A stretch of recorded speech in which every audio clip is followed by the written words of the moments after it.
Sorry, did you have more you're going to say there? No, I'm just curious because I want to. Okay. So if you look at tabletop role-playing games, which again, like I am heavily invested. In fact, actually, a couple of these just won any awards last night. So, anyways,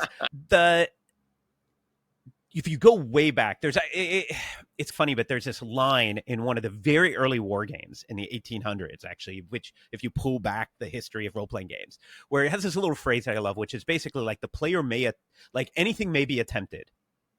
Right? Doesn't mean it's a good idea for the player to attempt it on the table or anything else, but the concept that because you have a referee at the game, these like early war games, right? And the idea is that you have therefore a human who can make judgment calls in the moment that go above and beyond whatever the rules are at the time. So the player may attempt to try to do almost anything, and it gets interpreted.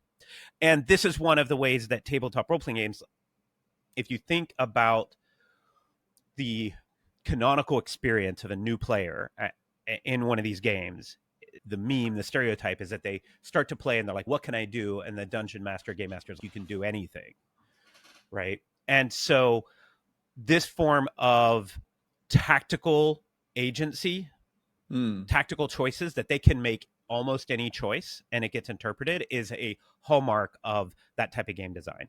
There's a similar concept that particularly at JM&T we look at of what we think this brings to the table. We look at it through the lens of narrative control.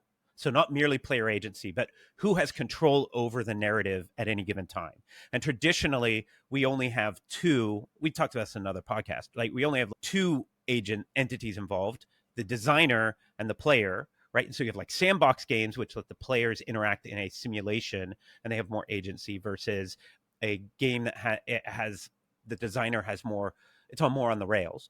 But now you have this third entity, the AI, that can interpolate between these. And at what point does the AI have agency, or how do you use that AI to maximize or change the agency of the others? So we look at that as, at JM&T, we talk about that as narrative control.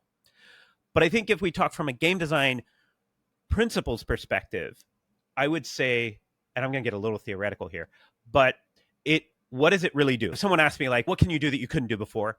I again pull from the tabletop space. We get rulings over rules. So before you just had rules, it has to be executed. You don't really get a choice of the rule.